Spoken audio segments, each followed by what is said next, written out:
This video is brought to you by Squarespace. Once again, Sony has graced us with a new piece of glass, their ever-popular 70 to 200 millimeter lens. And if you watched my hair in my mouth most recent video about some of my favorite camera lenses, you'll know that I usually don't reach for this guy, and that's because of this guy, the 100 to 400 millimeter. So if you're deciding between these two and what is going to be your flagship telephoto lens, that's what we're gonna figure out today. We're gonna run through some common shooting scenarios and help you answer that question. Our first stop was to the zoo. Shooting wildlife is definitely a genre of photography that I want to do more of one day. It's super unique, dynamic, and hard to capture without the proper equipment. When shooting at the zoo, I first wanted to test out the overall focal length capabilities of these two lenses. 200 millimeters is fine for getting good, clean shots of animals in a controlled setting like a zoo. Our good friend that works here at the Toronto Zoo was able to get us up close and personal with the giraffes, which was a perfect opportunity to test out the minimum focus distance on these lenses. Now, this may not seem like a big deal, but having the ability to focus as close as possible allows you to get super close-up detailed shots, almost like a telephoto macro lens, if that makes any sense. As the giraffes lowered their heads to eat, I could capture really close-up shots of their eyes. Josh, who's shooting all the behind the scenes for this video, actually asked if I needed to step back, but to our surprise, the minimum focus distance with this lens is surprisingly short.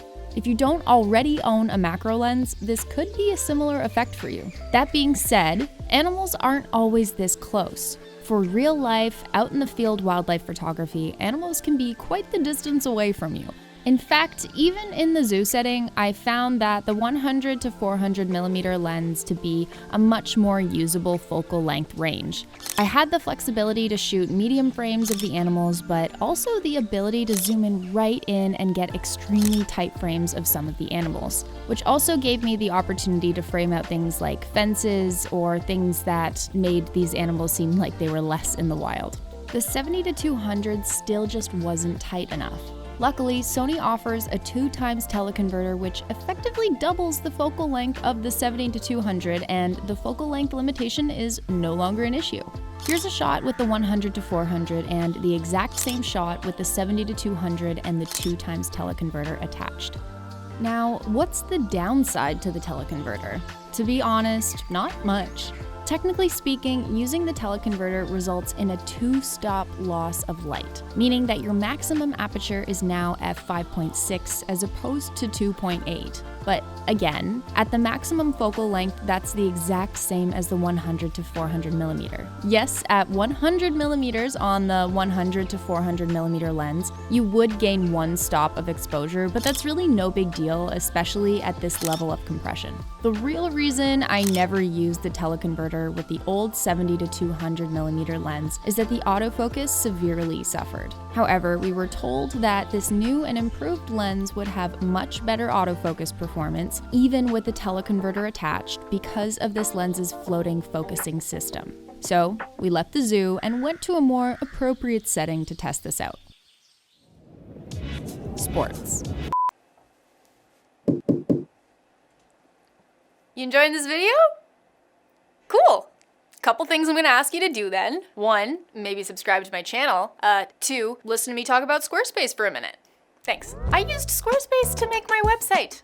I legitimately did, even before they paid me to do this ad. The template I chose was clean and stylish, and I literally built it myself. I really struggle with design, but Squarespace made it super easy for me to showcase my portfolio beautifully. The platform is super easy for me to customize, update regularly, and I can get analytics about the purchases made on my digital products through my online store. And I run my own business, so I don't have time to learn a whole new platform. All right, so head over to Squarespace for a free trial, and when you're ready to launch, you can use this code right here to save 10% off your first purchase of a website or domain.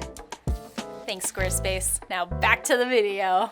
In the past, the main drawback for me when shooting with the 70 to 200 plus a teleconverter was the subpar autofocus performance when shooting an active subject. I was really keen to test this out because this was one of the main reasons I always recommend the 100 to 400 millimeter.